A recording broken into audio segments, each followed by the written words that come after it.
19 years old, full of life, with a bright future ahead. That was Kristin Smart in 1996, a freshman at California Polytechnic State University, or Cal Poly. She was just like any other college students, studying, making friends, and figuring out what she wanted to do with her life. On the night of May 25, 1996, she went to an off-campus party to celebrate the start of Memorial Day weekend.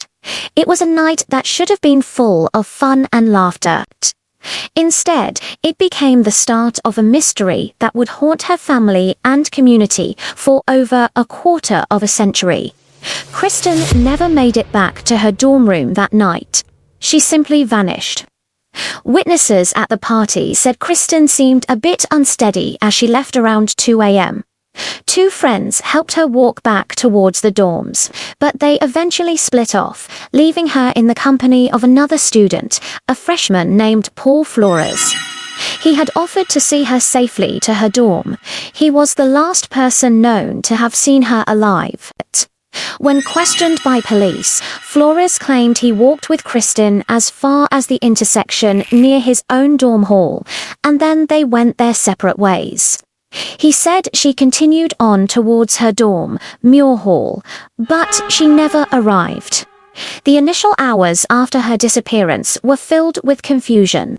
Her friends and roommate thought maybe she'd gone camping for the long weekend without telling anyone.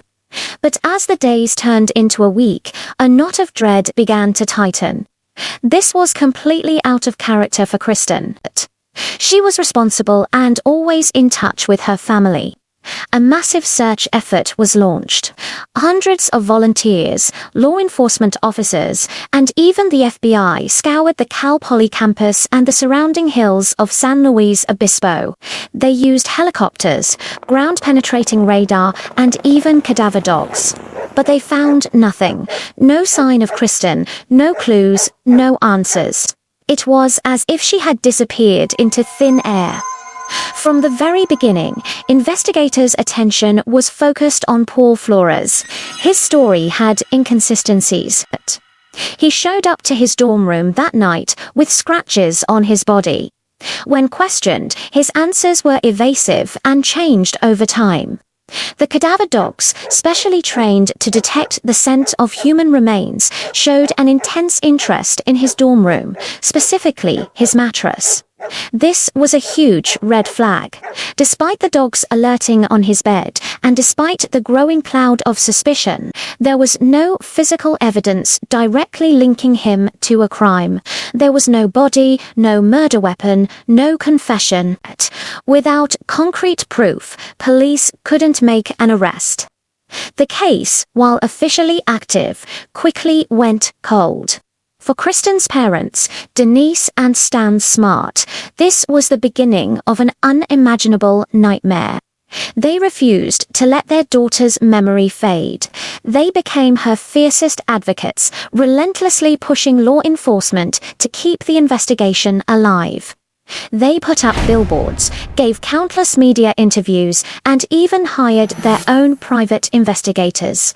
They were determined that Kristin would not be forgotten. The Smarts' unwavering dedication kept a spotlight on the case, ensuring that even when leads dried up, the public never forgot the name Kristin Smart. They turned their personal tragedy into a public crusade for justice. Embodying a strength that was truly inspiring. Years turned into a decade, and then two, the world moved on, but for the Smart family. Time was frozen on that night in 1996. The case became a fixture in California's local history, a sad and frustrating puzzle with a crucial piece missing. Paul Flores, though he remained the prime and only suspect, lived his life as a free man. He moved away from San Luis Obispo, got married, and then divorced. He had other run-ins with the law over the years, but nothing that directly connected back to Kristin's disappearance. It seemed like he might get away with it. For the Smarts and for everyone who followed the case, it was a profound injustice. How could someone vanish and the person last seen with them face no consequences?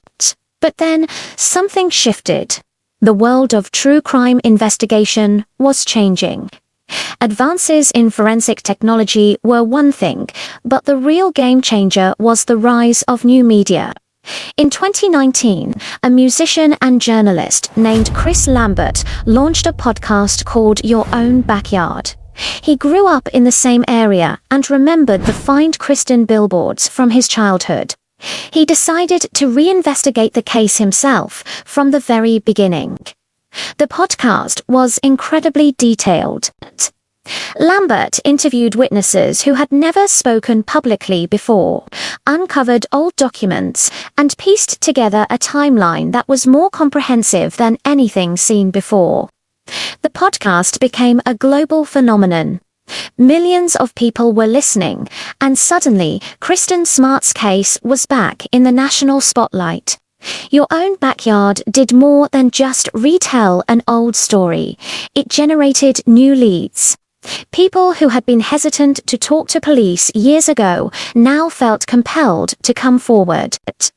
The podcast created immense public pressure, reinvigorating the official investigation. The San Luis Obispo County Sheriff's Office, now under new leadership with Sheriff Ian Parkinson, publicly acknowledged the podcast's impact.